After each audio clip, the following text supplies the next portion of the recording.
I'd like to take a little bit of time to talk about time management during the clinical session. This is important, partly for the obvious reason that work is very busy. There are many pressures on you to accomplish clinical tasks and administrative tasks.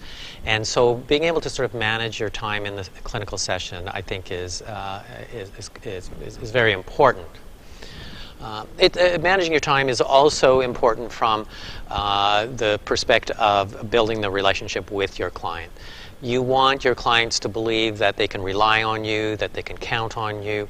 And so things like where they have to wait in the waiting room for half an hour because you've got behind in your day, it can add it's not necessarily going to break your relationship, but it adds a strain to your relationship. So being able to be prepared for clients or advising them if you're running behind, I think goes a long way in building your credibility with a client. One of the things that's important in terms of time management is just being clear about the goal that you're working on in the clinical session. Now, we did another video clip on goal setting and the importance of that. But I think if you and the client are on the same page and you're working towards the same goals, then I think that really helps you manage your time within the session. There's nothing worse than just having a session that just kind of goes all over the map and you're not sure kind of what you're actually accomplishing. And so when I watch students do role plays of clinical situations, this is an area they often, or sometimes anyways, get tripped on, is that it's not really clear what the discussion is about and what's trying to be accomplished. Related to that is being clear about the goal of the session in terms of are you there to provide emotional support for the individual, or are you there to go beyond that and use clinical strategies to move a client towards some kind of change or therapeutic intervention?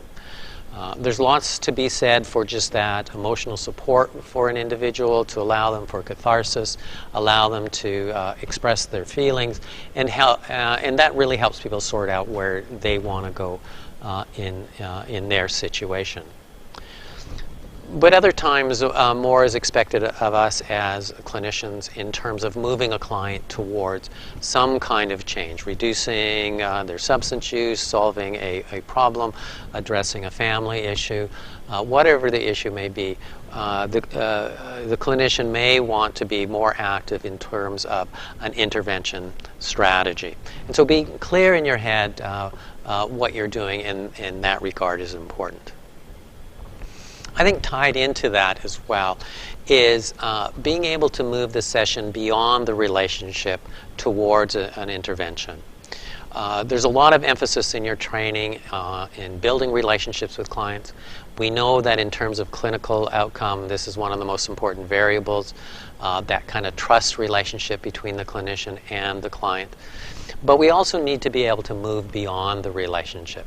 So sometimes this is where I see clinicians getting into trouble, is they're putting so much effort into the relationship that they have a great relationship with the client, but then they don't go anywhere with that. So you want to be able to move the relationship, move the session beyond just the relationship towards actually working towards some kind of intervention and accomplishment of a clinical goal. So in terms of building the relationship, you want to watch for a couple of things. One is you don't get caught up in too much chit-chat. Often at the beginning of a session, you'll talk about the weather, a person's children, kind of just general chit-chat to kind of break the ice. But you have to be careful that you don't get carried away with that, and that takes up too much time in your session. And there's also other variables, such as culture. In our indigenous cultures, relationship building is very important. Not interrupting an elder is very important, and we have different sort of views on interrupting people.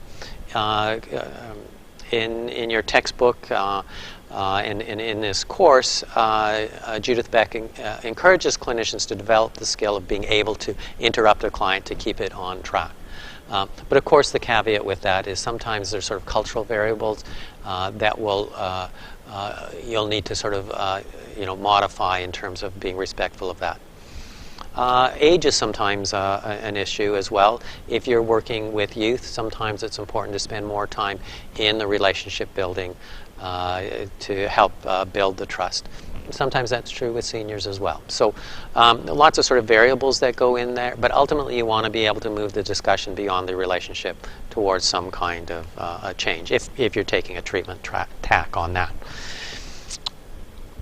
One of the things that I needed to learn about when I was running sessions was to take charge of the session. I had a tendency to kind of hang back and let clients do lots of talking, and in my head I was just being supportive. But as a result, sessions would tend to drift off topic or into areas that weren't making good use of our time together. So I needed to learn to take charge of the session and be more directive in terms of directing the conversation. Now, part of that was my personality, and you may have a different personality. You may be more of a take charge kind of person. And part of what you need to learn to do is how to kind of pull back and give the reins a little bit more to the client.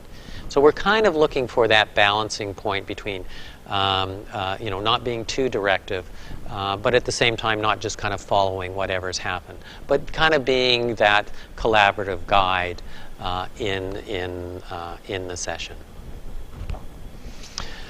You want to make sure you take time to prepare yourself for a session with a client.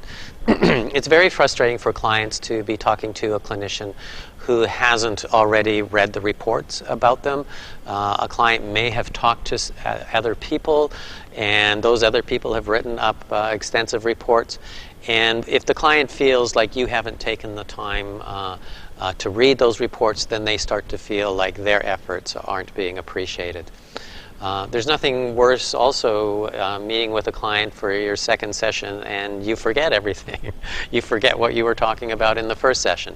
So even reading your own notes and being prepared for seeing the client, I think, is obviously a good idea.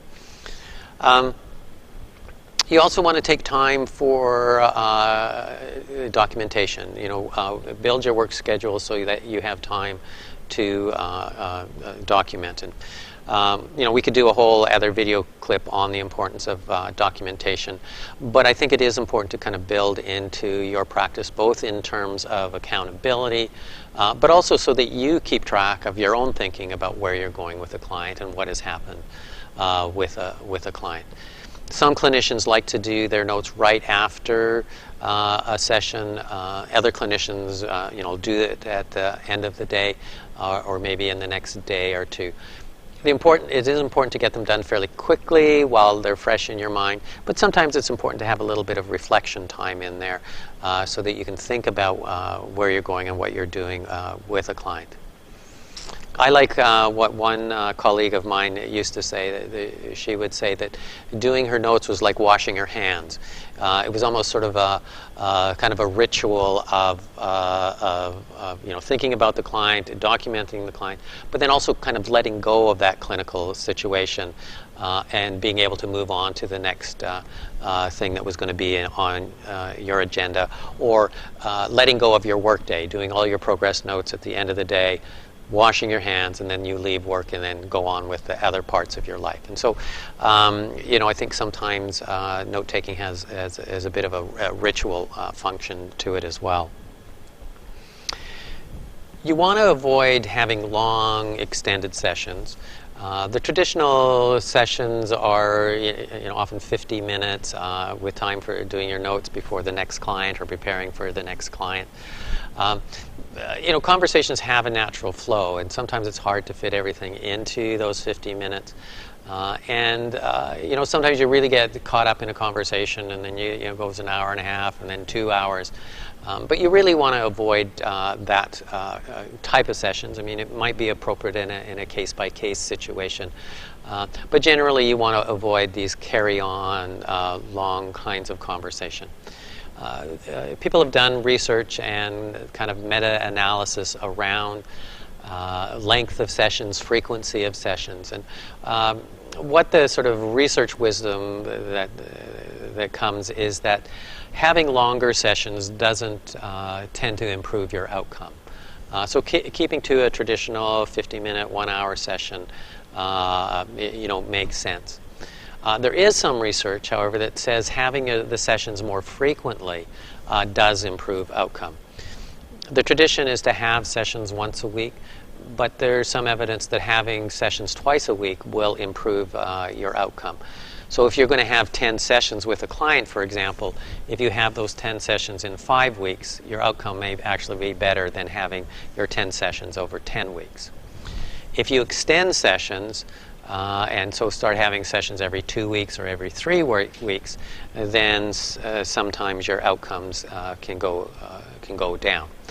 Now, of course, this is overridden by the practicalities of the work environment, the volume of clients that you're seeing, and often it isn't practical to be seeing every client twice a week, and so often sessions get extended beyond that, and sometimes that's just the practical reality of the work environment that you're in. But the ideal would be to increase your frequency, but keep to shorter sessions rather than long extended sessions. The last thought that I have about time management is in terms of boundaries, and what is sort of the focus of your program and what is the focus of your role. When I look at people who are sort of the best at managing their time, they're often very clear about what their boundaries are, and they stick to the boundaries of their role and don't get over-involved in things that are outside of their role with clients. And so they know what they're doing, they're clear about what they're doing, and they can finish up things on time. The downside of that, of course, is that often clients need more than what an administrator is saying. This is specifically what you should be doing, and sometimes doing that little extra effort builds a lot of credibility between you and the client, and those acts of compassion can go a long way in terms of improving outcome with clients. But if you're doing too much of that, then you don't have time to do everything that you need to do. So I think part of time management is balancing kind of sticking to the boundaries of your role, but also having some flexibility as well in terms of going that little extra effort with your clients. Anyways, those are just some of my thoughts on time management in the clinical session. I hope that's useful for you, and you can take a few things away with you and make good use of that for yourself. Okay, take care.